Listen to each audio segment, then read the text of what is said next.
नमस्कार बच्चों। कल हमने आपके अध्याय नंबर 11 जो है बायोटेक्नोलॉजी प्रिंसिपल्स एंड प्रोसेस उसकी शुरुआत की थी। हम चैप्टरों का जो है वो दोहरान कर रहे हैं। अपने कल वाला वीडियो भी देखा होगा, अगर नहीं भी देखा तो आज उसको देख सकते हो। पीछे वाले वीडियो को देखोगे तो भाग नंबर 1 लिखा हुआ है, वो आप लोग देख सकते हो। प्यारे बच्चों, आपकी परीक्षा का जो समय है वो बहुत ही कम रहा है, तो उसको देखते हुए आप लोग रोज़ाना पढ़ते रहें। इसी के साथ हम आज एक नए टॉपिक के साथ शुरुआत करते हैं अपने आगे वाले टॉपिक की। तो बात करते हैं आज पुनर्योगज डीएनए की। एक बात ध्यान रखना, पुनर्योगज डीएनए शब्द आपको पेपर में मिलेगा। मैं कई बार ऑफलाइन क्लासों में भी ये बात बता चुका हूँ कि पुनर्योगज डीएनए जो शब्द है ये बहुत महत्वपूर्ण शब्द है। जब भी बायोटेक्नोलॉजी की बात की जाती है, जैव प्रौद्योगिकी की बात की जाती है, तो पुनर्योगज डीएनए अगर नाम ना आए तो एक प्रकार से आधुनिक या जो नई बायोटेक्नोलॉजी है वो अधूरी सी नज़र आती है। प्यारे बच्चों, इसको रिकॉम्बिनेट डीएनए भी कहा जाता है। लिखा हुआ है, आपको स्पष्ट नज़र आ रहा है, रिकॉम्बिनेट डीएनए भी कहा जाता है। कई बार एग्जाम में पुनर्योगज डीएनए की जगह वो केवल रिकॉम्बिनेट डीएनए दे देता है कि इससे आप क्या समझते हो। तो जब एक जीव का डीएनए दूसरे जीव के डीएनए के साथ जोड़ दिया जाता है तो ऐसे डीएनए को पुनर्योगज डीएनए कहते हैं। मुझे नहीं लगता कि इस परिभाषा में कुछ और समझाने की आवश्यकता है कि मान लीजिए कोई जीव है, उस जीव का डीएनए निकाला, बाहर किया, जो वांछित डीएनए है, जो हमारे आगे काम आने वाला है, उसको निकाला, और जो दूसरा जीव है, मान लीजिए ये दूसरा जीव है, इस जीव के डीएनए के साथ उसको जोड़ दिया गया, तो ऐसे डीएनए को पुनर्योगज डीएनए, आप सरल शब्दों में समझे, एक तो वो डीएनए जो किसी जीव से हमने निकाला है, इसको आप लोग वांछित डीएनए नाम से पुकार सकते हो। किस नाम से? वांछित, हमारी इच्छा अनुसार। दूसरा वो डीएनए जिसके साथ हम इसको जोड़ रहे हैं, जिसके साथ हम इसको जोड़ रहे हैं, तो दोनों ये मिलकर जिस डीएनए का निर्माण करते हैं वही आपके कौन सा डीएनए होता है? रिकॉम्बिनेंट डीएनए होता है, पुनर्योगज डीएनए होता है। तो प्यारे बच्चों, ये इसकी परिभाषा क्लियर होगी। चलते हैं आगे चलते हैं। तो अगली लाइन की अगर बात करें, थोड़ा सा इसको ऊपर कर देता हूँ मैं, आगे बात करें तो देखिए, डीएनए में कुछ विशेष स्थानों से प्रतिकृति की क्रिया प्रारंभ होती है। डीएनए जो होता है, डीएनए की जो संरचना होती है, हमने लेसन नंबर 6 के अंदर विस्तार से पढ़ी है। उसमें कुछ विशेष स्थान होते हैं जो प्रतिकृति की क्रिया प्रारंभ करते हैं, रेप्लिकेशन। प्रतिकृति की क्रिया आप लोगों को पता है कि एक डीएनए से दूसरा डीएनए बनाना हो तो रेप्लिकेशन बोला जाता है। ठीक है, एक डीएनए से अगर नया डीएनए बन रहा है तो उसे हमने रेप्लिकेशन बोला था। तो प्रतिकृति क्रिया के प्रारंभ होती है। उस स्थान को प्रतिकृतियन उद्भव स्थल कहते हैं। जहाँ पे नए डीएनए का निर्माण हो रहा होता है उस स्थल को हम लोग क्या बोलेंगे? प्रतिकृतियन उद्भव स्थल बोलेंगे। क्या बोलेंगे? प्रतिकृतियन उद्भव स्थल बोलेंगे। डीएनए जिस प्रपोषी कोशिका में पहुंचाया जाएगा, देखिए, दो शब्द होते हैं, बहुत सारे बच्चे कंफ्यूज रहते हैं कि एक तो सर परजीवी होता है और एक परपोषी होता है। मैं बहुत बार बता चुका हूँ, फिर से सुन लो। परजीवी वो होता है जो, जैसे कि अभी कोरोना जो है वो परजीवी है, हमारे शरीर के अंदर रहकर अपना जीवन यापन करता है, और हम उसके लिए परपोषी हैं, अर्थात हमारे अंदर वो आ रहा है, हम उसके लिए परपोषी हैं, वो हमारे लिए परजीवी है। वैसे ही हम लोग यहाँ पे डीएनए जिस परपोषी कोशिकाओं में पहुँचाया जाता है कि हमने वांछित डीएनए एक जीव से निकाल लिया, अब उसको दूसरे जीव के डीएनए के साथ जोड़ना है, तो वो दूसरा जीव जो है वो क्या हो गया, परपोषी सेल्स हो गई, होस्ट सेल हो गई, एक तरीके से हम लोग बोल सकते हैं। तो डीएनए जिस परपोषी कोशिका में पहुंचाया जाता है, उस डीएनए को अपना समझकर वो प्रतिकृति करना प्रारंभ कर देता है, और वहाँ डीएनए और डीएनए का एक भाग बन जाता है जिसे हम मूल प्रतिकृति डीएनए कहते हैं। Main replication deoxyribose nucleic acid कहा जाता है। अगर इसका विस्तारित रूप अगर हम लोग देखें तो क्या कहा जाता है, जिसे मूल प्रतिकृति डीएनए कहा जाता है। ओके बच्चों, यहाँ तक किसी को कोई समस्या नहीं है। अब चलते हैं आगे।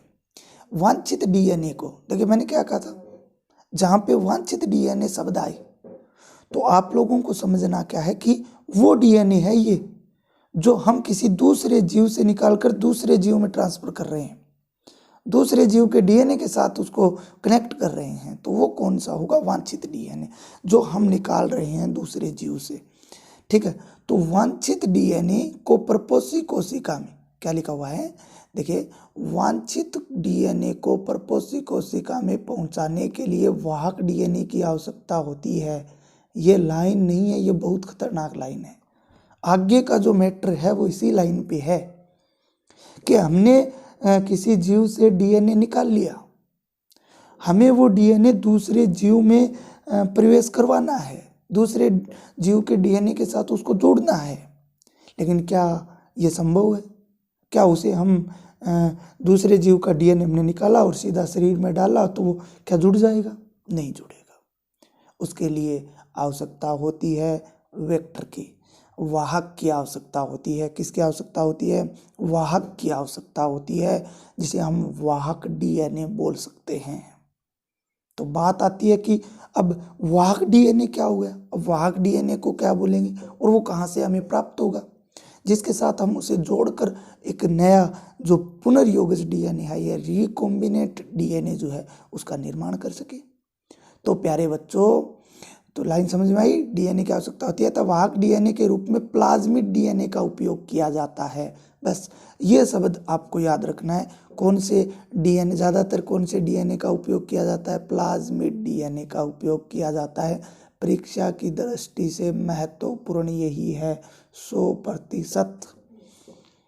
3 डीएनए नाम आए, देखिए प्यारे बच्चों। एक तो वांछित डीएनए जो हम किसी जीव का निकाल रहे हैं। मैं एक एक शब्द आराम से क्लियर कर रहा हूँ क्योंकि जल्दबाजी नहीं है, हम लोग आराम से रिवीजन के अंदर, मैं थोड़ा वीडियो लेंथ ही बना दूंगा, कोई दिक्कत नहीं है, लेकिन बात जो है वो क्लियर होनी चाहिए कि हम लोग पढ़ रहे हैं या रट रहे हैं। हमें रटना नहीं है, हर बात को समझने का प्रयास करना है। वांछित डीएनए कौन सा होगा? वह डीएनए जो हमने किसी दूसरे जीव से निकाला है, वांछित डीएनए। परपोषी डीएनए कौन सा होगा? जिस वांछित डीएनए को हम किसी दूसरे जीव के डीएनए के साथ जोड़ते हैं वो परपोषी डीएनए हो गया। इन दोनों से मिलकर बना डीएनए क्या कहलाता है? पुनर्योगज डीएनए। कौन से? वांछित और परपोषी डीएनए से मिलकर बनने वाला डीएनए क्या कहलाता है? कौन सा डीएनए कहलाता है? रिकॉम्बिनेट डीएनए कहलाता है। और वही हमारा जो है टॉपिक था। अब एक शब्द और आ गया कि पहुंचाने के लिए या इसके साथ जोड़ने के लिए एक डीएनए की और आवश्यकता होती है, और वो कौन सा है? Plasmid DNA. कि भी प्लाज्मिड डीएनए वाहक का काम करता है। तो प्लाज्मिड डीएनए किसे कहेंगे?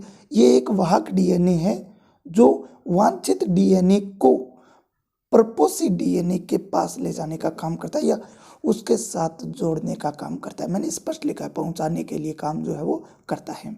ओके, इसके बाद में आगे चलते हैं प्लाज्मिड डीएनए। प्लाज्मिड डीएनए क्या होता है, और ये आपको मैंने बता ही दिया कि 100% महत्वपूर्ण प्रश्न यहाँ से बनेगा। ठीक है, इसको थोड़ा सा मैं नीचे ले आता हूँ, फिर से थोड़ा सा प्लाज्मिड को हम लोग पढ़ेंगे। देखिए प्लाज्मिड डीएनए, प्लाज्मिड डीएनए की बात करें, प्लाज्मिड डीएनए जीवाणु में पाए जाने वाले गोलाकार या वर्तुलाकार डीएनए को प्लाज्मिड डीएनए कहा जाता है। एक बार आप इसको थोड़ा सा समझे कि मान लीजिए ये बैक्टीरिया सेल है, कौन सी सेल है, ये मैं सेल वॉल बना देता हूँ, ये बैक्टीरिया सेल है। ठीक है, इसके अंदर एक इस प्रकार की संरचना पाई जाती है, और प्यारे बच्चों एक जो है वो इस प्रकार की संरचना पाई जाती है। समझ में आ रहा है? अब इसको समझना, जीवाणु भाई क्लियर हो गया हमारा कि प्लाज्मिड डीएनए किसमें पाया जाएगा, जीवाणु में पाया जाए, तो ये बैक्टीरिया सेल है। बैक्टीरिया सेल है तो बैक्टीरिया सेल में 2 प्रकार के डीएनए मिलेंगे आपको। ये तो उसका स्वयं का डीएनए हो गया, क्या हो गया, स्वयं का डीएनए, जो सामान्य डीएनए होता है वो हो गया। दूसरी तरफ जो आपको दिख रहा है, कौन सा डीएनए जो आपको दूसरी तरफ दिख रहा है, उसकी अगर बात करें तो वो कौन सा होता है, वर्तुलाकार डीएनए। इसको क्या बोला जाता है, वर्तुलाकार डीएनए जो है वो बोला जाता है, क्योंकि ये डिस्क के आकार का होता है इसलिए गोलाकार होता है, इसलिए इसको वर्तुलाकार या गोलाकार डीएनए बोला जाता है। और यही गोलाकार डीएनए जो होता है वो क्या कहलाता है, प्लाज्मिड डीएनए कहलाता है। तो यहाँ तक मेरे हिसाब से किसी को कोई समस्या नहीं है, और इसी को क्या कहा जाता है, वाहक डीएनए जो है वो बोला जाता है। इसके बाद में इसका उपयोग वाहक के रूप में किया जाता है। प्रथम पुनर्योगज डीएनए का निर्माण साल्मोनेला टाइफ्यूम्यूरियम के प्लाज्मिड के साथ प्रतिजैविक प्रतिरोधी जीन जोड़कर किया गया था। यह तो देखिए बेसिक बातें आपको याद रखनी पड़ेंगी, क्योंकि बताया ये गया कि जब पहले पुनर्योगज डीएनए का निर्माण किया गया लैब के अंदर, जब प्रथम रिकॉम्बिनेट डीएनए बनाया गया, तो वो भी उसके लिए वाहक की भी आवश्यकता पड़ी। उसके लिए किसकी आवश्यकता पड़ी, जो वाहक है उसकी भी आवश्यकता पड़ी। तो वो वाहक प्लाज्मिड डीएनए वो कौन से जीवाणु से प्राप्त किया गया, तो वो साल्मोनेला टाइफीम्यूरियम नामक जीवाणु से प्राप्त किया गया।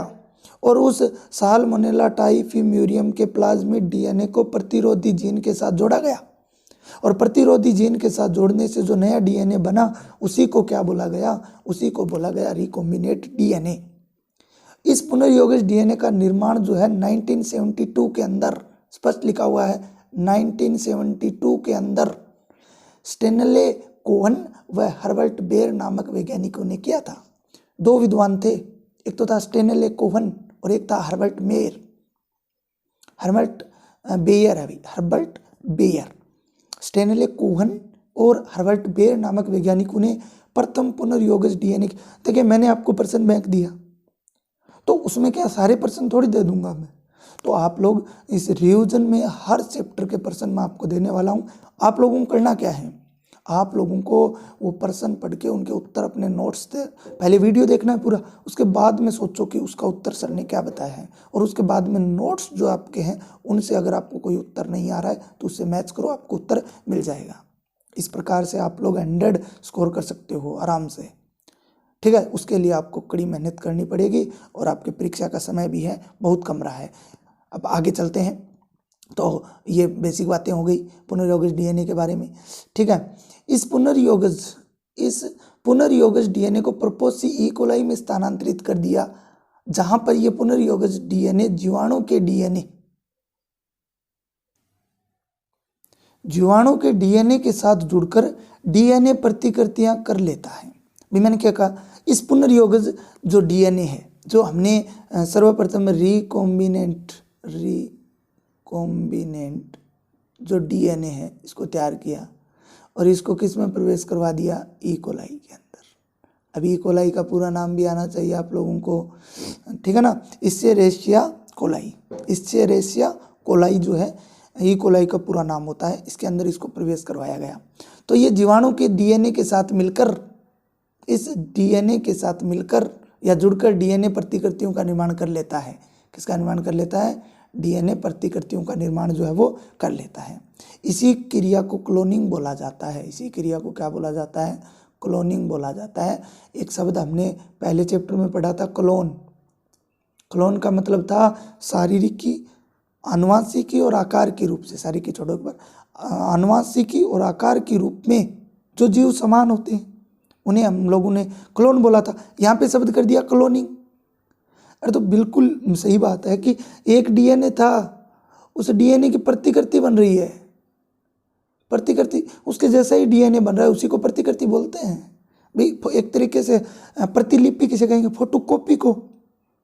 और प्रतिकृतियाँ भाई, कोई वस्तु उसके जैसी दूसरी वस्तु हो उसे हम लोग डिटो बोल सकते हैं, सेम टू सेम। तो इसलिए इस क्रिया को क्लोनिंग कहा जाता है, क्योंकि वैसा ही एक डीएनए और बन जाता है। जब ई कोलाई में पुनर्योजित डीएनए को प्रवेश करवा गया तो उसी के डीएनए के साथ मिलकर डीएनए प्रतिकृतियां बन जाती हैं। डीएनए उसी के जैसे डीएनए निर्मित होते जाते हैं। इस क्रिया को क्लोनिंग कहा गया और ये ई कोलाई जीवाणु के अंदर संपादित करवाई गई सबसे पहले। तो ये महत्वपूर्ण बातें थी। इसके बाद में हम लोग बात कर लेते हैं, 16 मिनट का लगभग वीडियो हो गया, और बात कर लेते हैं, 5-7 बातें और कर लेते हैं एक टॉपिक की, कि पुनर्योगज डीएनए के निर्माण के चरण, कि निर्माण कैसे होगा। जो हमने पढ़ा है वही है। अब लाइन टू लाइन चलेंगे कि निर्माण कैसे होगा। तो आप लोग देखिए कि निर्माण किस प्रकार से होता है। पुनर्योगज डीएनए के निर्माण के चरण, पहला चरण है प्यारे बच्चों कि सबसे पहले वांछित डीएनए की पहचान करेंगे। सबसे पहले जो दूसरे जीव से हम लोग डीएनए निकालते हैं उसको पहचानेंगे कि भाई हमें कौन सा डीएनए चाहिए, कौन से गुण वाला डीएनए चाहिए, तो उसकी पहचान हो गई। दूसरा, वांछित डीएनए या जीन की पहचान के बाद डीएनए के उस भाग को, जिस भाई जीन किस पर उपस्थित होते हैं? डीएनए पर। अब डीएनए पूरा तो चाहिए नहीं, डीएनए पर उपस्थित जीन की आवश्यकता पड़ती है। तो हमें जो जीन चाहिए, जिस डीएनए के जिस भाग पर जीन उपस्थित है उस भाग को हम प्रतिबंधित एंजाइमों के द्वारा काट कर अलग कर लेते हैं। 2 types of restriction एंडोन्यूक्लियेज enzyme. Hindi में बोलेंगे प्रतिबंधित एंजाइम, अंग्रेजी में बोलेंगे एंडोन्यूक्लियेज एंजाइम या रेस्ट्रिकेशन। प्रतिबंधित मतलब रेस्ट्रिकेशन एंजाइम। और ये एंडोन्यूक्लियेज, न्यूक्लिक अम्ल को काटने वाले, और न्यूक्लिक अम्ल क्या होता है? डीएनए। तो प्रतिबंधित एंजाइम से काट कर अलग कर लेते हैं। हम आगे बात करेंगे, 2 प्रकार होते हैं, एक तो एक्सो न्यूक्लियेज और एक होता है एंडोन्यूक्लियेज रेस्ट्रिकेशन एंजाइम। तो उनकी बात हम लोग आगे वाली वीडियो के अंदर करेंगे। अगला पॉइंट देखो, अगला पॉइंट जो है वो ये है, इसके साथ प्लाज्मिड डीएनए प्रतिबंधित एंजाइम के साथ काट कर अलग कर लिया जाता है। साथ में ही जीवाणु से प्लाज्मिड डीएनए को भी अलग कर लिया जाता है। इसके बाद वांछित जीन डीएनए को प्लाज्मिड डीएनए के साथ जोड़ देते हैं। बिल्कुल, देखो इसको वहाँ तक पहुँचाना है प्रपोसी कोशिका में, तो इसको क्या करना पड़ेगा? वाहक डीएनए के साथ जोड़ना पड़ेगा। तो वांछित डीएनए को प्लाज्मिड डीएनए के साथ जोड़ा या वाहक डीएनए के साथ जोड़ा, और इस प्रकार बनने वाले नए डीएनए को क्या कह देंगे? हम पुनर्योगज डीएनए कह देंगे। और इस पुनर्योगज डीएनए को हम लोग प्रपोसी कोशिका में स्थानांतरित करता है, जहाँ पर ये प्रपोसी कोशिका के डीएनए के साथ जुड़कर क्या कर लेगा? प्रतिकृति करना प्रारंभ कर लेगा। क्या करना प्रारंभ कर लेगा? प्रतिकृति करना प्रारंभ कर लेगा। तो एक बार इस बात को फिर से समझिए आप। जैसे वांछित डीएनए हो गया, एक तो हो गया आपका वांछित डीएनए, ओके। इसको हमने प्लाज्मिड डीएनए के साथ जोड़ा, ध्यान से सुन लेना, ये मोस्ट बातें हैं। जोड़ा तो हमारे पास एक नया डीएनए आ गया, रिकॉम्बिनेट। कैसा डीएनए आ गया? रिकॉम्बिनेट।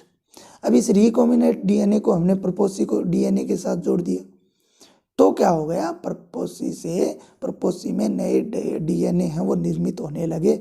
इसी क्रिया को हमने क्या बोला है? क्लोनिंग बोला है।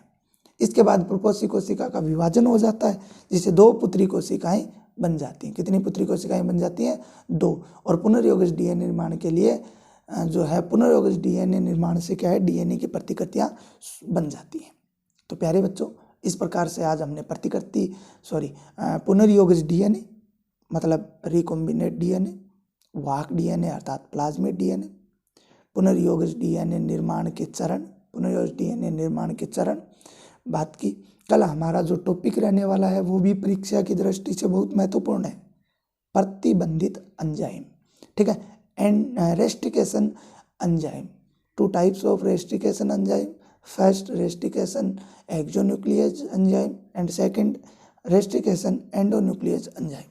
इन दोनों की बात हम कल वाले वीडियो के अंदर विस्तार से करेंगे। तब तक आप लोग पढ़ते रहिए, व्यस्त रहिए और मस्त रहिए। धन्यवाद।